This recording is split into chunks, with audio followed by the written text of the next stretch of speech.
E aí, galera, beleza? Eu sou o Michel de Biologia aqui para mais uma aulinha agora de genética mendeliana, onde nós vamos revisar as principais proporções fenotípicas que observamos no cruzamento mais comumente encontrado em exercícios de vestibular, o cruzamento entre indivíduos híbridos, entre indivíduos heterozigotos. Por que é importante guardarmos essas proporções? Que podemos ganhar tempo numa questão de primeira fase, onde o tempo é curto. Então, não precisamos fazer o cruzamento inteiro. E teremos uma pista. Cada tipo de herança tem uma proporção comum, uma proporção mais frequente, que vai ser a pista que pode nos levar à resposta de maneira mais prática. Então, vamos tentar organizar isso. Primeiro para um par de genes, depois para dois pares de genes. O que seria F2? A segunda geração filial? Nós vamos partir do princípio que estamos fazendo um experimento clássico de genética. Então, começamos com pais puros, homozigotos. Então, para um par de genes, um homozigoto dominante, azão-azão, homozigoto excessivo, azinho-azinho. Cruzando entre si, eu tenho na F1, primeira geração filial, 100% azão-azinho, heterozigoto. Cruzando esses heterozigotos de F1 entre si, azão-azinho com azão-azinho, nós temos a F2. Então, aqui, inicialmente, nós vamos avaliar agora a proporção fenotípica do cruzamento entre heterozigotos formados na primeira geração filial. Quando falamos em apenas um par de genes considerado, falamos também em monohibridismo. Então, nós temos três possibilidades. Fazendo o cruzamento entre indivíduos azão-azinho, nós podemos ter um caso de dominância ou dominância completa, podemos ter um caso de herança codominante ou dominância incompleta, e um caso que envolva genes letais, que pode ser tanto de dominância quanto de codominância. Quando fazemos um cruzamento entre indivíduos heterozigotos, azão-azinho com azão-azinho, normalmente, o que nós temos? Um homozigoto para o primeiro par, dois heterozigotos e um homozigoto para o segundo gene. No caso aqui, se considerarmos o indivíduo recessivo, o que nós temos? Como vimos na aula de primeira lei de Mendel, se eu cruzasse indivíduos agora de ervilhas amarelas híbridos, o que nós encontramos? Quem apresenta o gene dominante vai ter o mesmo fenótipo. 3 aqui apresentaram, enquanto que apenas um terá o outro fenótipo. Então, nós teríamos lá no exemplo das ervilhas de Mendel, 3 amarelos para um verde. Moral da história: quando encontrarmos agora um cruzamento entre indivíduos heterozigotos no exercício e observamos que a proporção fenotípica entre os descendentes, pode ser que o exercício dê um exemplo que você nunca ouviu falar, mas que seja um caso de 3 indivíduos com uma característica para um indivíduo com a outra, 3 para 1, isso é característico de herança com dominância, ou herança com dominância completa. Ah, Michel, e se ambos os alelos funcionarem em dose única? E se eu tiver um caso de codominância? Ah, na codominância, então tanto um gene quanto outro alelo funcionariam em dose única. Então eu teria um indivíduo com um fenótipo, homozigoto para um gene, outro indivíduo com outro fenótipo, homozigoto para outro gene, e os heterozigotos teriam os dois alelos funcionando, teriam um fenótipo diferenciado, um fenótipo intermediário, por exemplo. Então, no caso das flores de maravilha, onde nós cruzamos indivíduos róseos ou rosáceos heterozigotos, o que nós temos? Um vermelho para 2 róseos para um branco. Moral da história: se aparecer um exercício com cruzamento entre heterozigotos para um par de genes e eu tenho um indivíduo com fenótipo para 2 indivíduos com outro fenótipo, para um com outro fenótipo, 1 para 2 para 1, nós teremos um caso de codominância. E se eu tiver genes letais envolvidos nesse par de genes?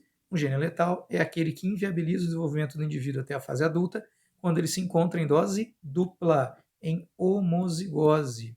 Então, peraí, se eu disser agora, por exemplo, que o azão é um gene letal, então esse indivíduo não chega a nascer, ou se chegar a nascer, não chega até a fase adulta. Qual seria a proporção encontrada entre os descendentes?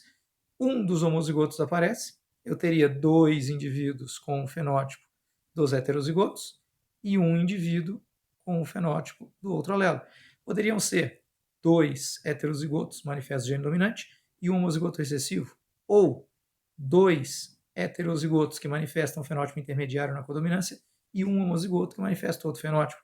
Então, sendo dominância ou codominância, vai dar na mesma. 2 indivíduos com fenótipo para um indivíduo para outro. Perfeito. Isso é o que nós temos considerando um par de genes. E se eu considerar agora 2 pares de genes, o chamado dihibridismo?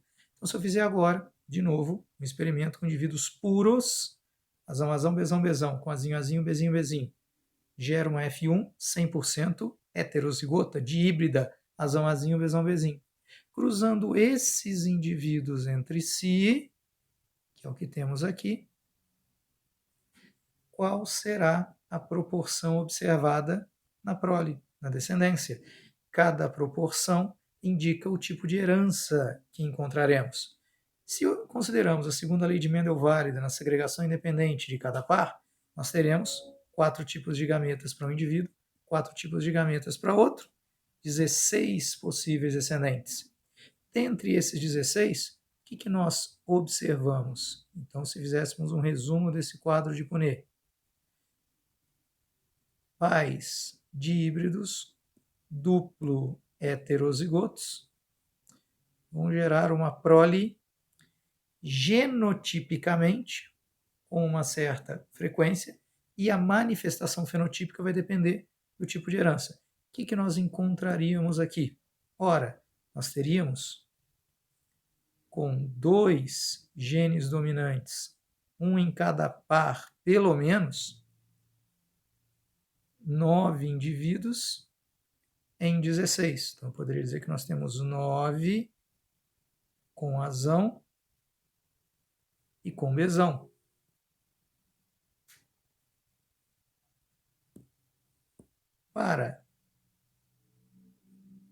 Nós teríamos agora também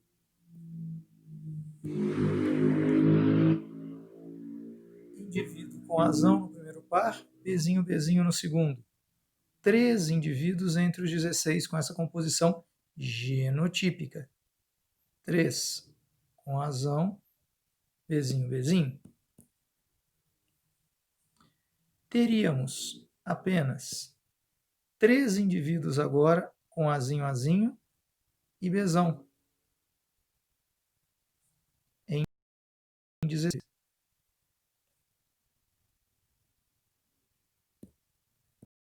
E, finalmente, apenas um indivíduo duplo recessivo, azinho, azinho, bezinho, bezinho. Peraí, isso aqui é o que eu vou encontrar na distribuição genotípica de todos. Porém, de acordo com a manifestação agora para o tipo de herança que estou considerando, isso pode mudar. Então, se voltamos aqui, o que nós observamos? O cruzamento mendeliano clássico, quando fazemos o cruzamento entre indivíduos dihíbridos com a cor amarela e a casca lisa das ervilhas. O que nós encontramos? Nós teremos na F2 9 amarelo liso, 3 amarelo rugoso, 3 verde liso e 1 verde rugoso. 9, 3, 3, 1. O que vimos ali genotipicamente também me levava agora a uma manifestação fenotípica semelhante. Se pegarmos a interação gênica, que é onde 2 ou mais pares de genes convergem agora seus efeitos para determinar um único fenótipo, no caso aqui considerando apenas 2 pares, naquele exemplo clássico que vimos em outra aula, da crista de galináceos, o que nós teríamos? Cruzando indivíduos dihíbridos agora, nós teríamos 9 de crista noz, 3 de crista rosa, 3 de crista ervilha, 1 de crista simples. 9, 3, 3, 1.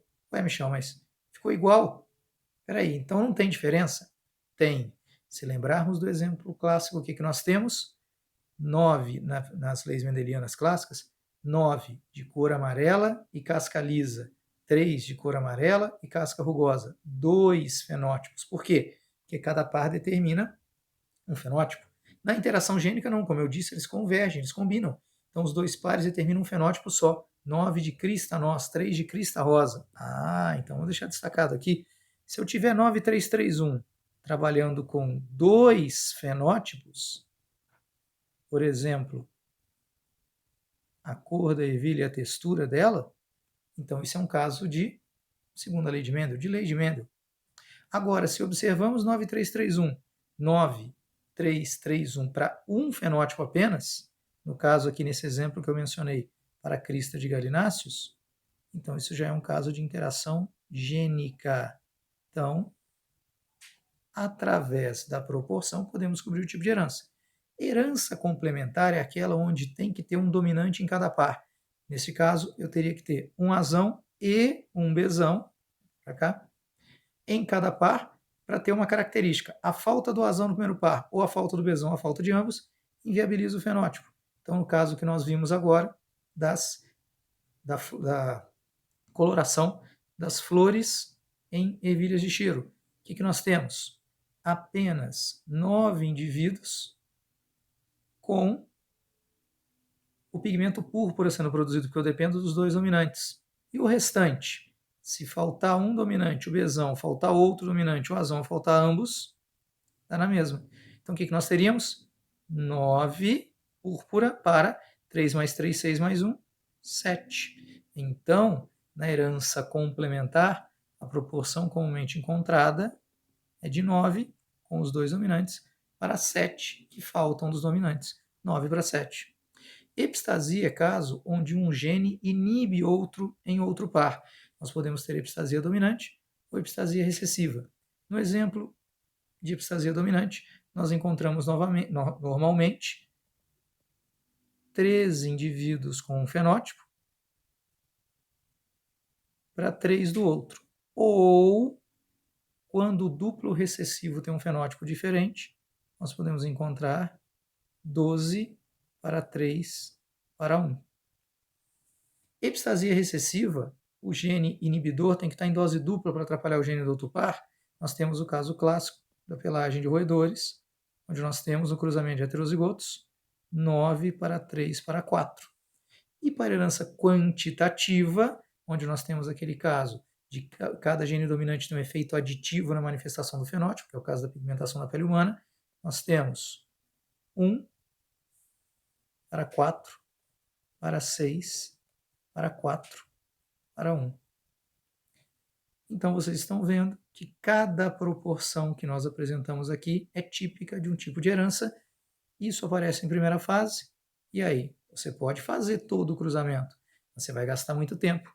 Se você se acostuma com a frequência característica de cada herança, fica mais fácil a sua identificação no exercício, e é aí que você ganha tempo numa primeira fase.